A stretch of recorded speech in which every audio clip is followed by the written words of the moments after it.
Welcome to 20 Minute Tim's Celtic Fan TV match reaction, and I am joined by my podcast pal Stephen. Yes, you are. And Celtic Fans TV host Paul. How you doing, Jamie? I'm good, mate. I'm good. This is my first time on this. First time doing one of these, taking over the reins from Melly. Paul, I'm going to come to you first. Celtic, another 6-0 win. We're breezing teams away. We're blowing them away. How entertaining was that this week, though? Oh, it was brilliant. As you say, we're just blowing everybody away. I think if we're going to keep that sort of tempo up, the teams that come here domestically aren't going to be able to live with us. Sorry. I was saying to Stephen there, it's not going to be like this every week, but the last couple of weeks have been absolutely fantastic. Aye, it is remarkable. I think the turnaround, even from Tynecastle, where you thought, could this get worse before it gets better here? And like fast forward 3 or 4 weeks and we're 6 wins on the spin. That could have been any score today. Yeah. Honestly, it could have been any score. And as you say, the entertainment value is unbelievable. It's one of these things, Stephen. Ange did say in one of his post-match, I'm sure a couple of weeks ago, he goes, it might get worse before it gets better.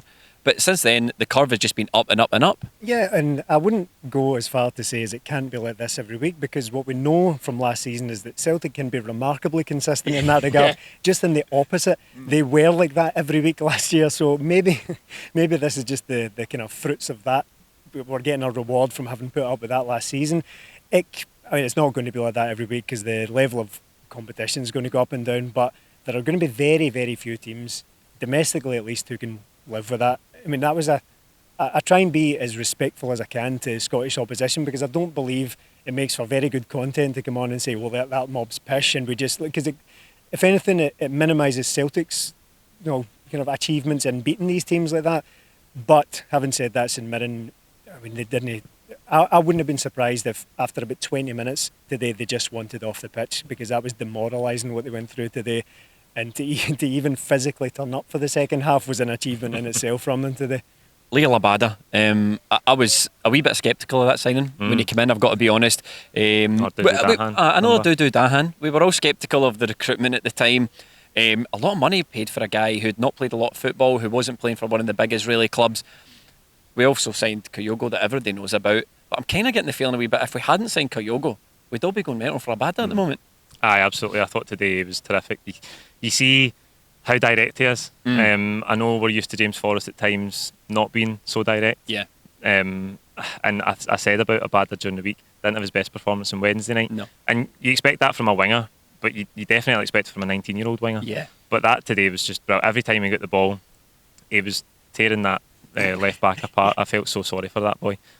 Just running at him, got his 2 goals, won a great strike. I think it goes through the keeper's hands in the end, done it, but great work to cut inside, and then he gets himself into the 6-yard box and gets a header for his second one, and he was just a threat all day. It's that direct threat, isn't it? It gets the ball, Stephen, looks up, looks where the fullback is and just runs directly for him. And the fullbacks are, like you said today, the left back, he just doesn't obey. He barely gets a second to get his footing right, and Abada's right on top of him. The only time Abada fails in any kind of regard is that he just runs out of pitch sometimes. Yeah. So the only time that he ever has a problem is if he takes on the defender and all of a sudden the line is up on top of him and he runs out of play. That happened once or twice today, but that's nitpicking, and it'll probably come with more experience playing in this league. I mean, as I say, it's the old cliche and all that, but he had the full back on toast, and even Tanzer, I think it was, that played left back for him, but even when he got on the ball, he kept falling over it and giving it away and stuff like that. I just felt bad for him. I just thought these boys just want off this pitch, and I wouldn't hold that against them if they just didn't want to be there. I mean, what was it?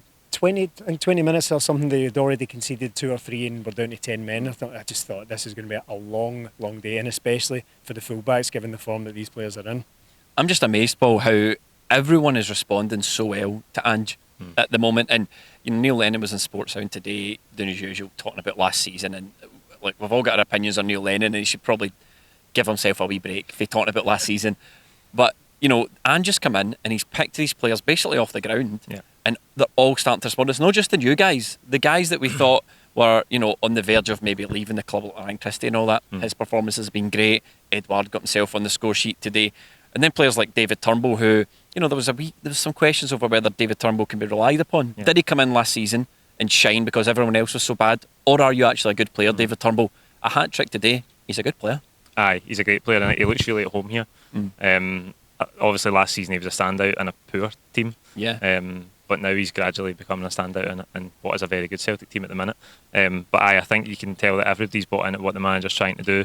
That you go back to the debate last season where it got so bad that some people started to say, "Oh, hold on a minute, it's not the manager. Like, surely the players need to take some responsibility." Yeah. Then a manager comes in the space of 8 weeks. They look like a totally different football club, and we've just talked about that left back up against Abada today and the tempo we're playing at. Like, we're horrible to play against, and we're not horrible to play against because we're kicking people up and down. Yeah. We're horrible to play against because the teams don't get a minute. It's back to that clip, that pre-season clip on the training ground. I mean, I'm sure that was well placed. I'm sure that was deliberate by the club, but they don't get a minute if they stop. It benefits us. And just what you were saying, Stephen, Paul, rather than something we were talking about last season, Stephen. Not to dwell too much on last season on this post-match, but all you need to do is change the manager. That's all. It's all it took. In this notion that we had to stand by a failing manager last season, you bring in a new guy, and that's what happens. Well, not to do this down, but we've seen it all before in the last 5 years. Look at the impact Rodgers made on the same players that Dyla was failing with. That ragtag bunch, under Dyla, who I think by and large most people would have been happy to see the back of every single one of them. Forrest, Brown, Christie, all these guys could have just gone, and think what we'd have missed out on in the intervening years had Rodgers not come in and turned around the fortunes of these guys.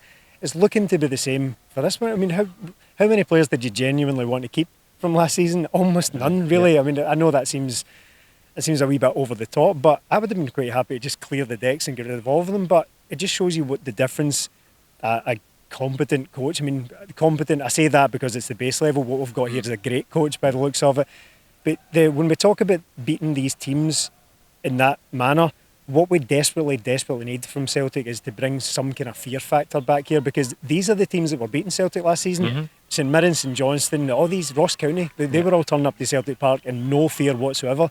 If we keep handing out doings like that to teams, that's completely different nowadays. That no one's going to fancy coming here and getting a result.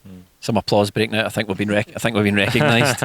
If you've got one eye on next week as Steven Gerrard, Rangers manager, and you're watching that Celtic team today rip through not just Scottish opposition, but what we did to Alkmaar in midweek, what are you thinking? I think you're worried. I think you can tell that he's a bit worried about how his team are playing at the minute, and we know that these derby games don't really go with form at the best of times, so we can't get too far ahead of ourselves. But as I just said there, we look absolutely horrible to play against, and I don't think any team,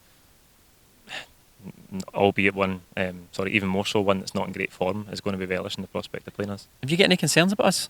Is there any area of the pitch you're watching today going, look, we're good here, we're good there, but Greg Taylor's not good enough, for example?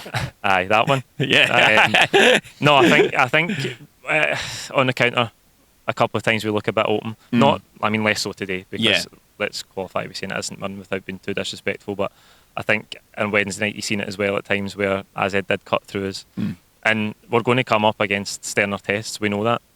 And as you said at the start, and I said to you before we came on, it's not just going to go like this. Yeah. We're going to have bumps in the road, you would think. Yeah. From where we've come from. I mean, touch wood. You would think so. The only worry is when we come up against those sterner tests, how are we when we lose the ball, and how open are we defensively at times? But I mean, you can't complain. It's so difficult, Stephen. We were taught to analyse these games properly. Celtic turn up, batter St Mirren 6-0. Everyone plays well. There are a few wee things you need to talk about. But Stephen, have you got any concerns? Well, on that point, we talk about smashing these teams again, but in that regard, I suppose, not to overstate it, but it's almost like the season starts next week. I think Celtic and Rangers have been kind of chugging along in pre-seasons and their qualifiers. They've both hit a couple of sticky patches.